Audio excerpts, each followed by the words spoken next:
Hi friends, Pastor Andy coming to you today from Coastal Oaks Church here in Rockport, Texas. We've got a few things to talk about in this video concerning the coronavirus crisis that continues to play out at both the state and local levels. So stick around for some important info concerning worship gatherings and our schedule for the next few weeks, maybe going forward in this video.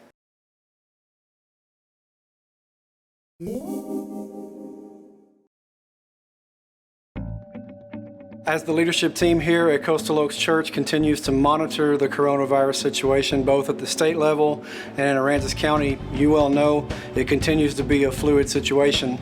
I had hoped, in fact, many of our leaders here at Coastal Oaks had hoped that we had seen the worst of this and that we were moving on into other challenges, especially for us as a church in a season of pastoral transition as well.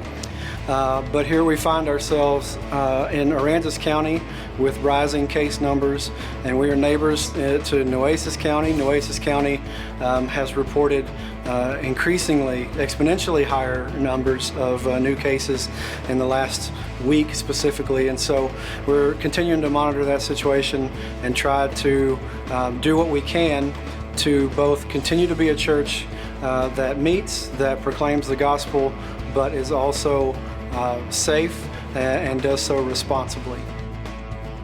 When we began regathering a few weeks ago, we used this phrase, relaunch responsibly, and we made that our goal, and I think we've done a pretty good job up to this point.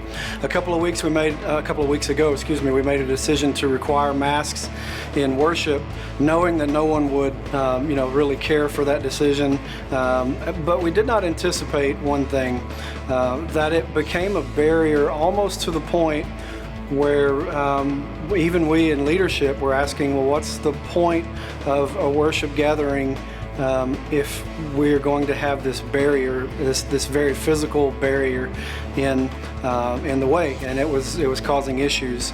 It was causing disruptions in worship. It was making it hard to engage. And that's the ultimate goal for a worship gathering, is engagement.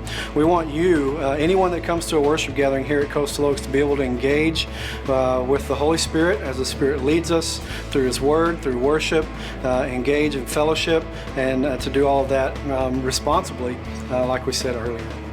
So here's the deal, church family. I'm just going to be honest with you. I don't really know at this point what the best move is. If we require masks, it becomes a physical barrier for worship gatherings. Plus, there's the added, the added frustration as to whether or not it's effective at preventing the virus. So just began talking with our leadership team this week about what it would look like to maybe soften the requirement for wearing masks in worship and just say that we would recommend them. And so after talking with our leadership team this week, that's what we are deciding starting this weekend, this Sunday when you come to worship. We're going to say that we're strongly recommending that you wear a mask, just as Governor Abbott has said, but we're not going to require them for entry any longer. So that being said, if you come in with your mask and you wear it to your seat, you get to your seat, you find your seat, you stay put, and you want to take it off, I think that's great. I probably would continue to ask, though, that if you're going to be up and moving around, that you be okay with putting that on. Additionally, if you want to wear it the whole time, I think that's great. Myself, in fact, I'm going to be asking my family to do that as well.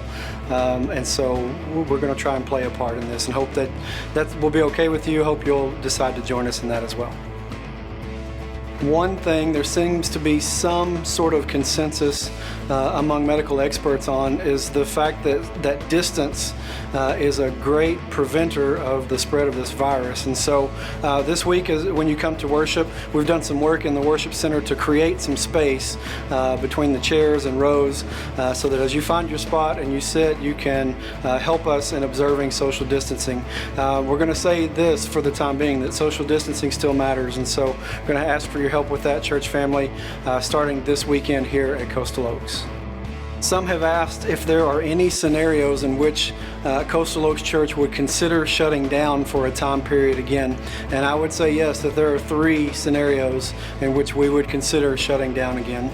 Number one, if Governor Abbott came out and issued another stay-at-home order in order to help prevent the spread of the coronavirus.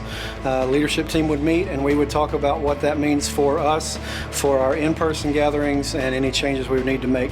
The second scenario, which might cause us to consider that, would be if our volunteer base was gravely impacted. If there were a lot of folks that volunteer in key roles, say in the choir, in the worship team, in the sound booth, in our greeters, if our volunteer base was gravely affected by a sudden uptick in coronavirus cases, we may have to consider closing down again.